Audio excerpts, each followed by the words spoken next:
Michael. We're going to be talking about touch today. Absolutely. One of the most core parts about how we develop as a human being is rooted in touch. So I'm always happy to share both the science and the practice of how we can become more whole and more human through our connection. Yeah, so it's a big thing. It's really... Yeah, it's one of the first senses to develop in the womb. And from there on out, it continues to develop. If you really think about how the sense of self forms, it's in the maternal contact with touch, the paternal contact with touch.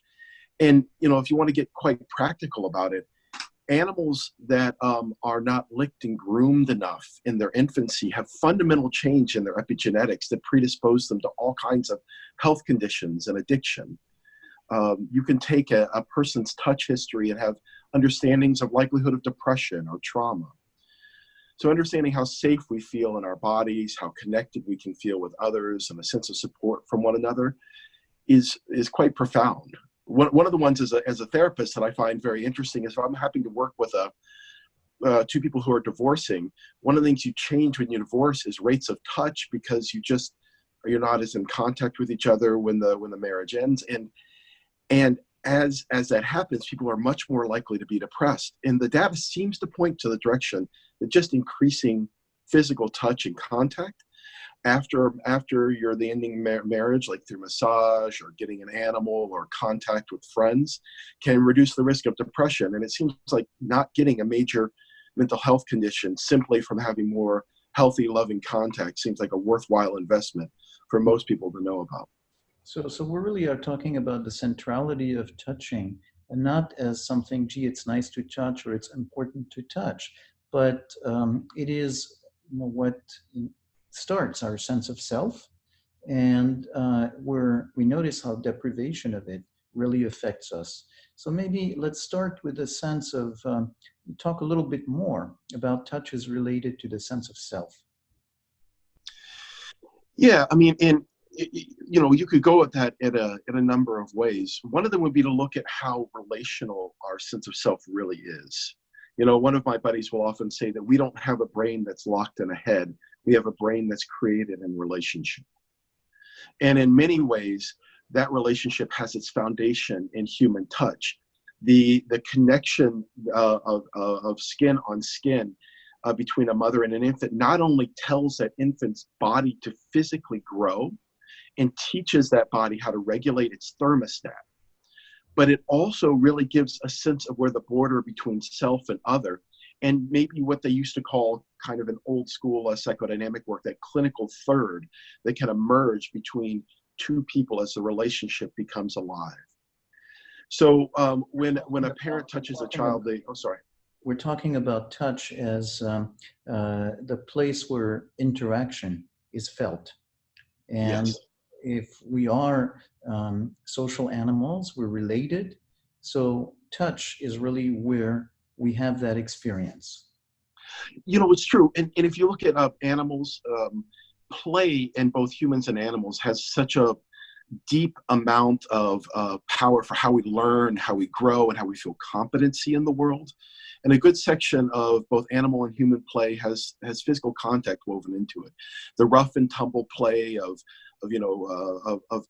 tiger cubs learning to kind of how to feel their power and feel their connection is how the animal learns the scope of its body, or the scope of its ability to impact the world, or how a child explores contact through touching the mother's face, through feeling support by the father, through the father throwing the kid up in the air and catching it, and feeling the containment, the physical containment of joy and holding at the same time.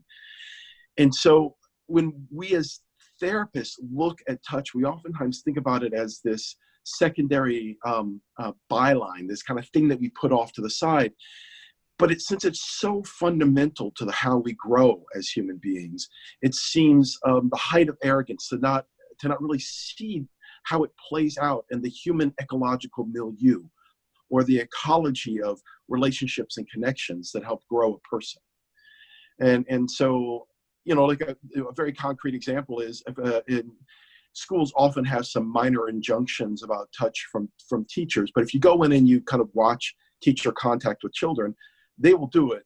And kids who are getting in trouble, they will often have what's called coercive touch, where you pull a child over somewhere or sit them down in their seat by a moderate, minor amount of kind of contactive force.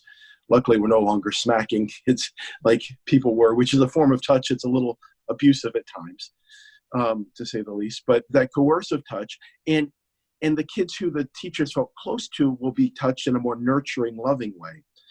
Now, one group of researchers went out and had teachers just switch. The kids who were acting out, give them the more nurturing touch, and give the other kids more coercive touch. And what you saw was the behavior pattern switched in children.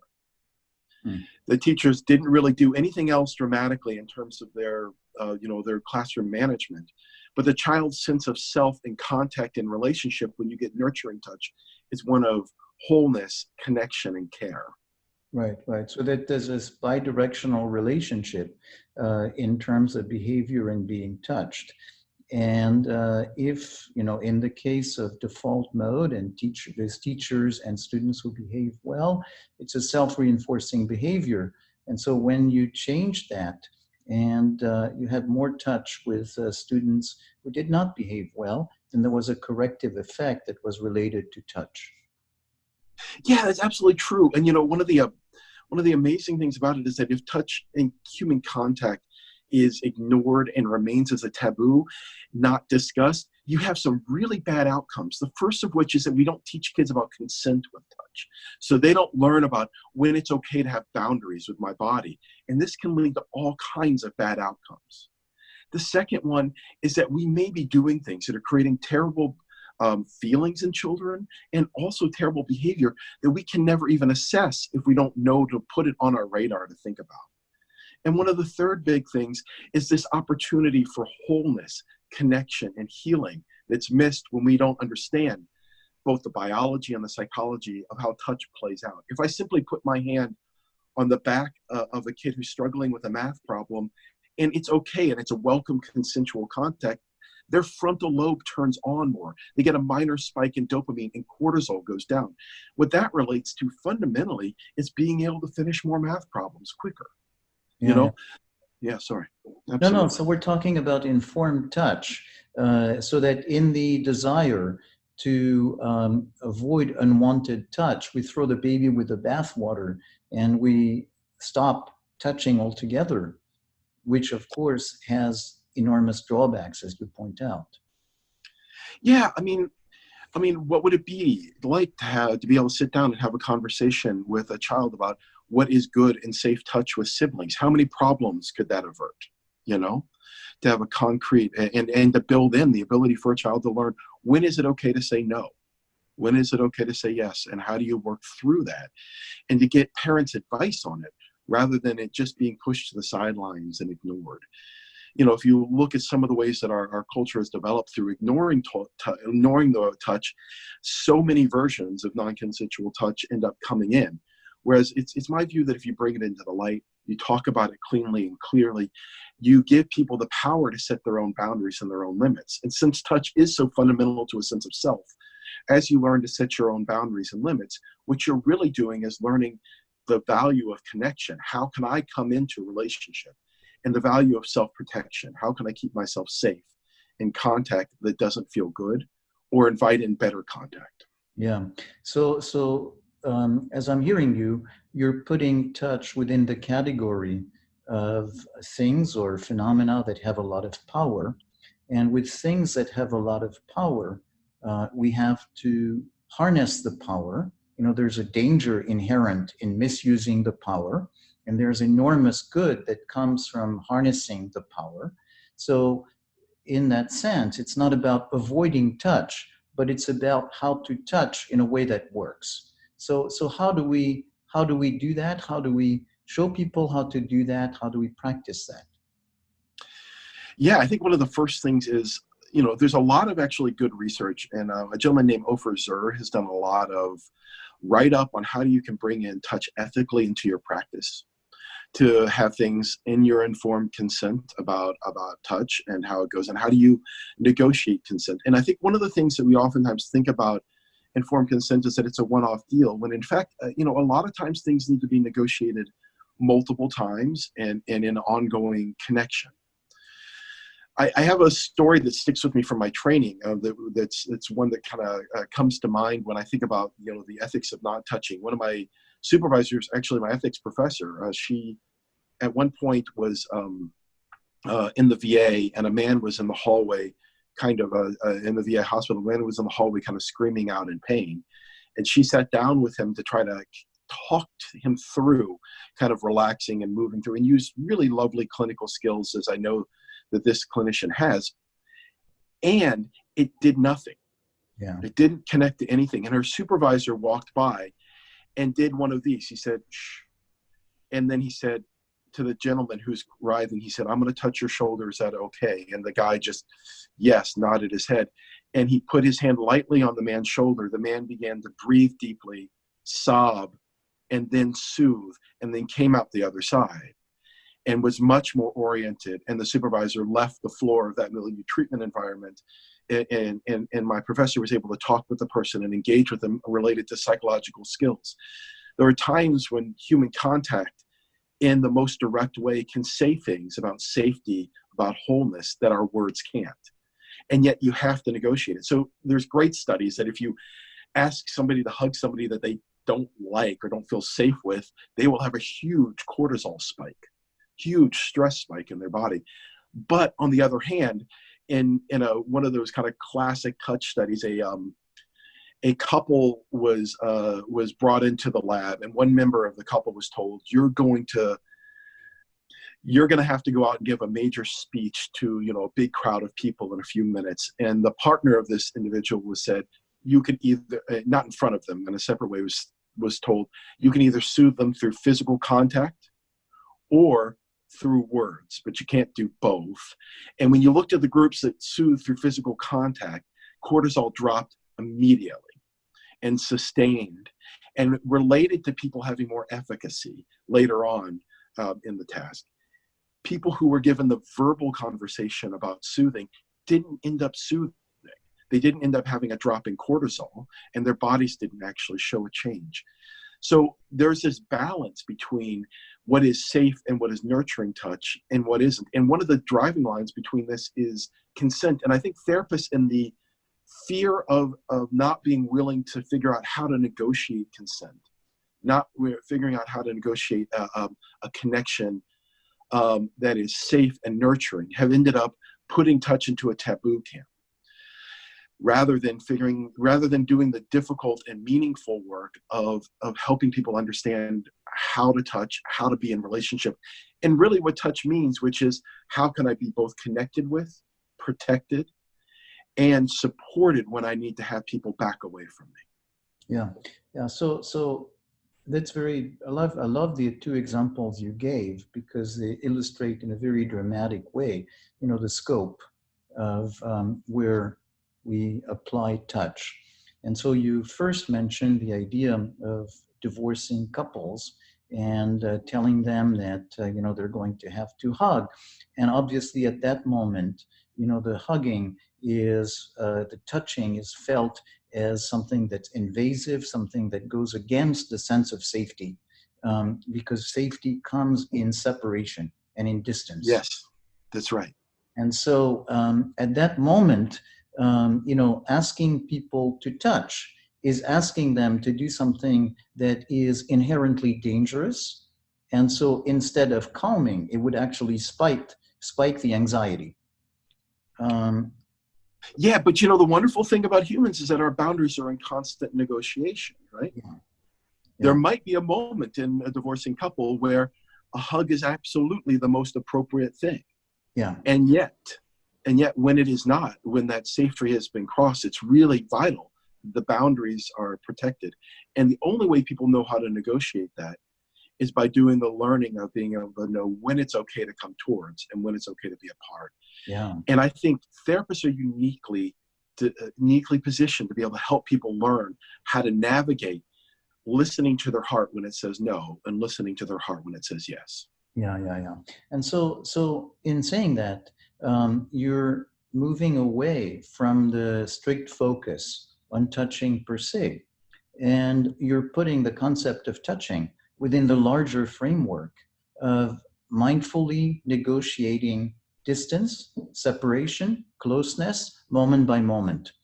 And so when we try to replace that kind of moment by moment awareness, that kind of attunement with Yes. some kind of a conceptual framework, and putting touch as something that is almost mechanical, as opposed to touch being something that emerges from attunement, then we So lose something.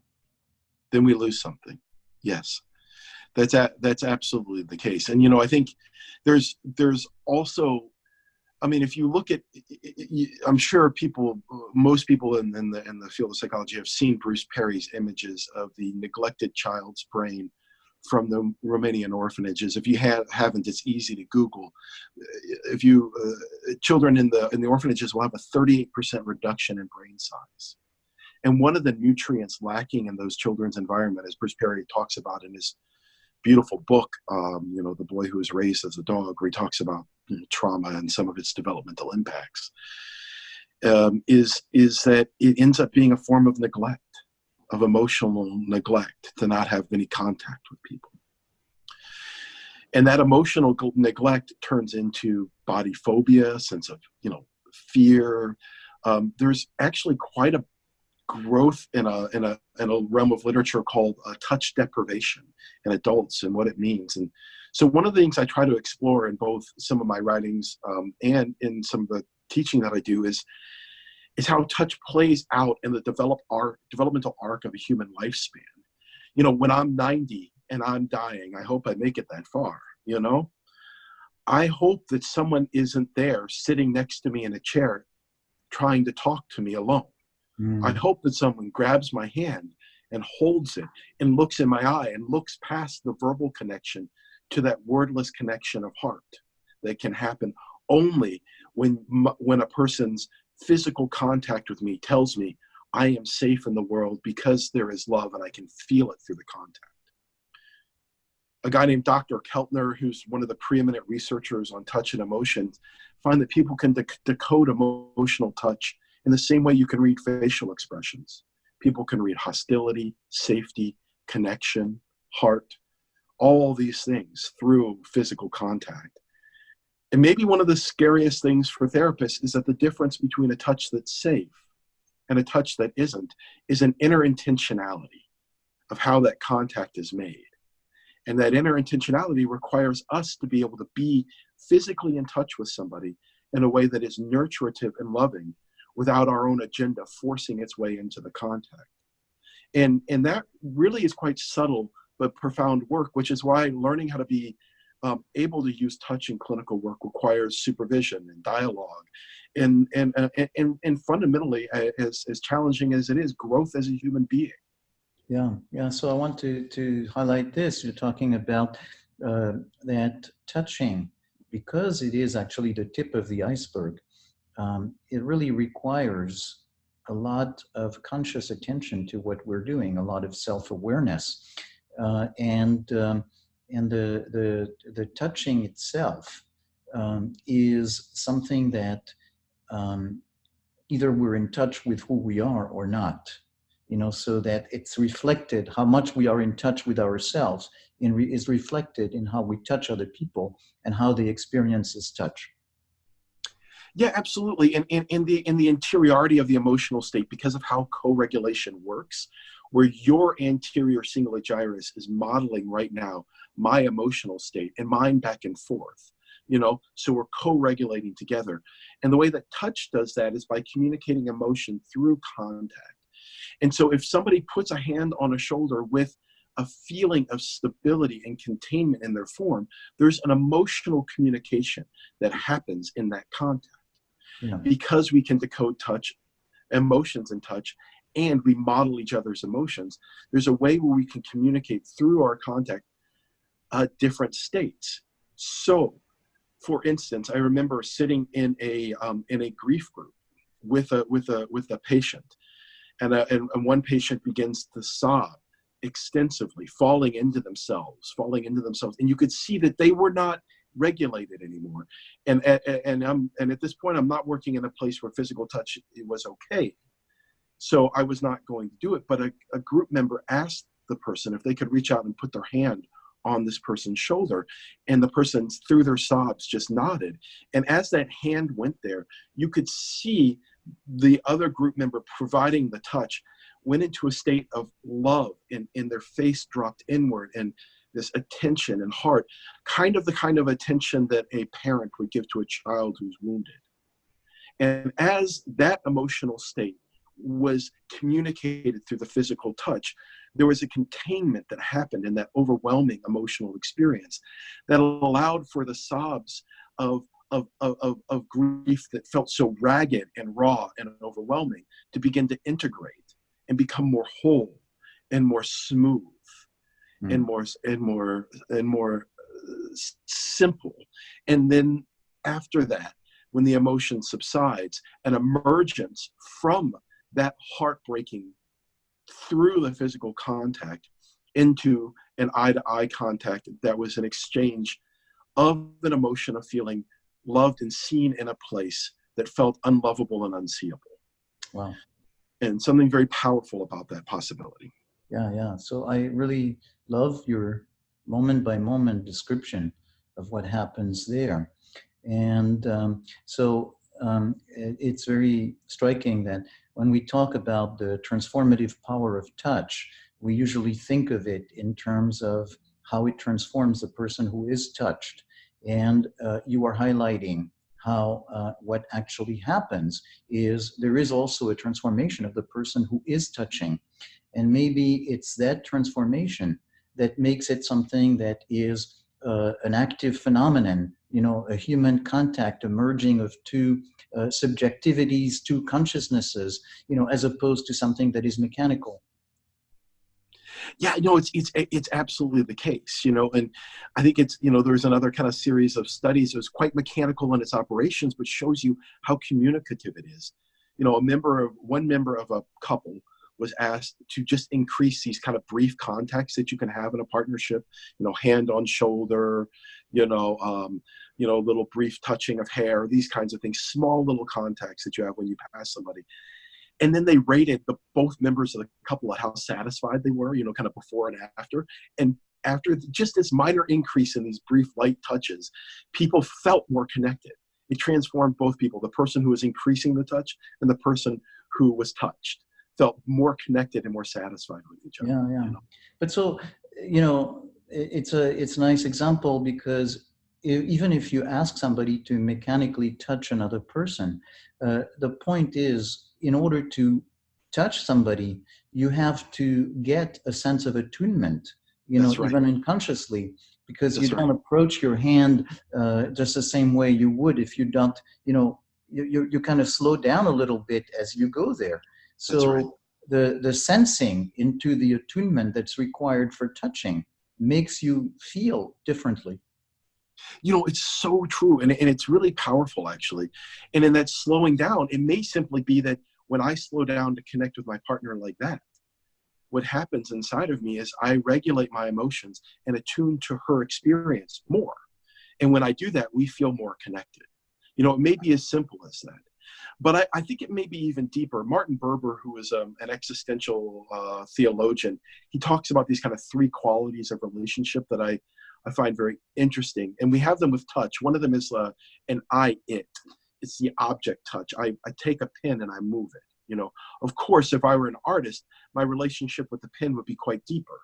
It might have more transcendent qualities. Sadly, I'm not. I've tried. The second level of touch is I, he, she, or contact is I, he, she, where you're treating somebody as a person, but it's still quite transactional. It's more like a person in a shop, or a professional to a professional. But I think one of the things that touch does, because it gets so below our conscious ability to define one another in terms of objects, is that it gets into what Buber talks about as the I-thou relationship, where it's like that deep, mysterious contact with myself recognizes the deep, mysterious who you are, and we have a meeting between those places, even if it's brief and fleeting, like what happened with that hand on the shoulder, saying things that you can't say in words, that emerge to an eye-to-eye contact where the self and the other really met in a way of recognition of both the rawness of what it means to be a human being, but also the transcendence of what it means to be a human being in contact with a loving other person. Yeah, yeah.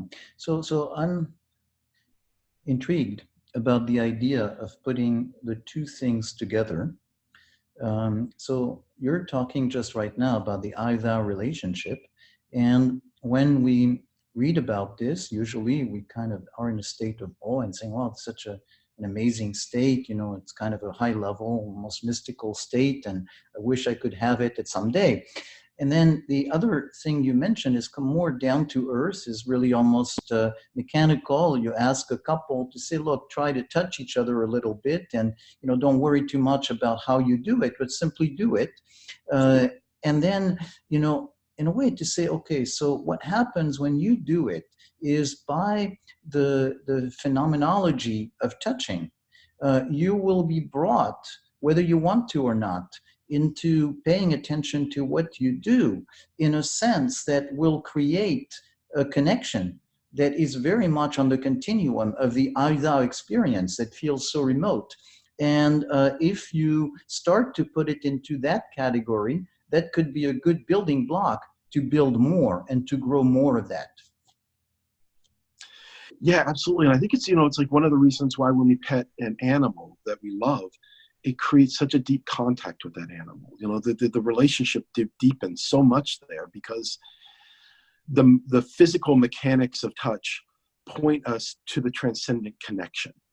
There's a way where you can talk about what happens in the brain in terms of the frontal lobe comes on, which begins to regulate the emotions, which soothes it. And when you're soothed in that kind of polyvagal way, you end up being in what Porges would call a social engagement nervous system, where you're moving into a default mode network state that really makes relationship possible, right? And when that relationship is possible, it makes us more likely to feel that I-thou connection, that transcendent connection. And which is why I think that the research recently on how important awe, the state of awe, is for our human health, that people who regularly engage in things that make them more likely to experience awe, walking by the ocean, being in woods, working with children, things that evoke that state of awe, tend to have healthier and more resilient, responses to life. And this idea that in order to be a human being, it takes an ecology of relationships, both with each other and with the world itself. Many of them almost entirely mediated by touch in a direct wordless manner. That when you look at that ecology, touch is a vital health promoting mechanism in that ecology. That when we ignore it in favor of cognition or thoughts, we're really throwing out literally our baby self with the bathwater of cognition. Yeah. That sense of that wordless connection that we have that writes our sense of love.